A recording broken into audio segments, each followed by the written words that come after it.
My name is Shad and I have the privilege of serving as the CEO and co-founder of Cardia Collective. I also serve in a capacity as a coach, an executive coach and emotional relational wellness coach. So some of my journey is documented in the About Us because it's very closely connected with the Cardia story. In short, my three very significant things happened in a short amount of time between a miscarriage, leaving a family business, and then having a failed adoption. And I describe those experiences as really the things that pushed me into my own counseling and care and discovery and recovery. And in doing that, it really opened my eyes to this whole world of psychology and counseling and really joining the human race, me growing my tolerance for being human as opposed to judging myself harshly for being human.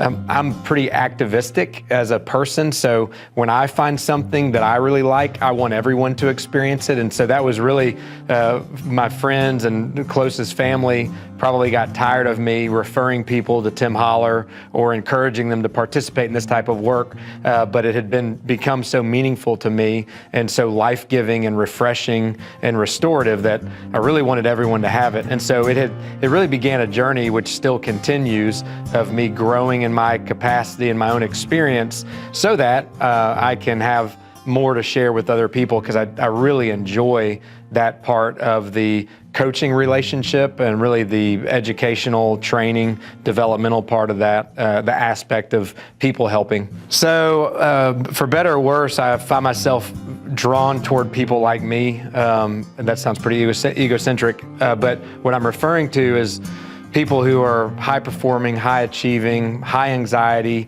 put a lot of pressure on themselves, potentially perfectionistic.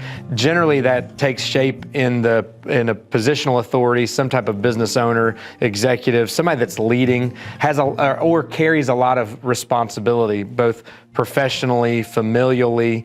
And so we talk a lot about what I would describe and what researchers would call a performance-based identity. People who have a tough time carrying their own identity apart from how well they perform.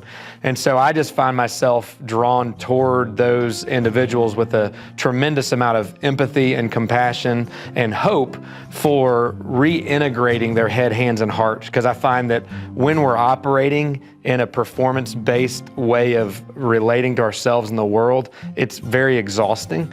It's like having a leak in my energy tank. And so what I like to do is try to create or offer some tools and structure and framework and a process for how do I reintegrate what's been disintegrated?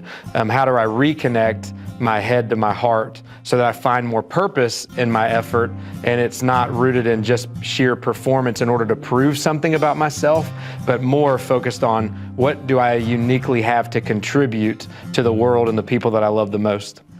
So my hope through my work and really the work that all of the providers here at Cardia offer would be what I would describe as an excavation of hope. Hope itself, every human being carries with them this flame, this internal and eternal flame.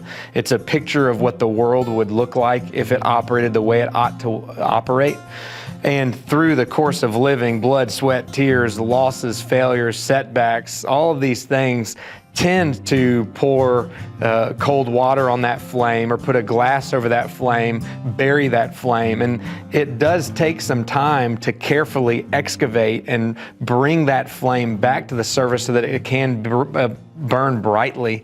And our hope is that we help people reattach to that hope, because that hope that burns in you is far more intrinsically motivational and sustainable over the course of your life if you connect to that and if you care for that and foster that.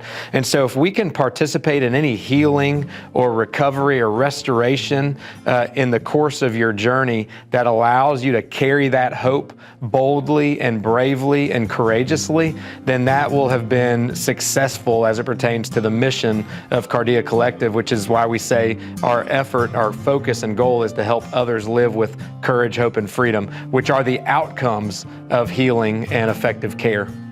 So one interesting fact that people close to me will know, and some of you listening may not and may not care, but I'm the youngest of 8, and I was the world's youngest trumpet player in a big band consisting of one family. So we had a family band. We traveled around the country and some parts of the world, and I performed from the age of 5 until the band disbanded sometime in my early teens.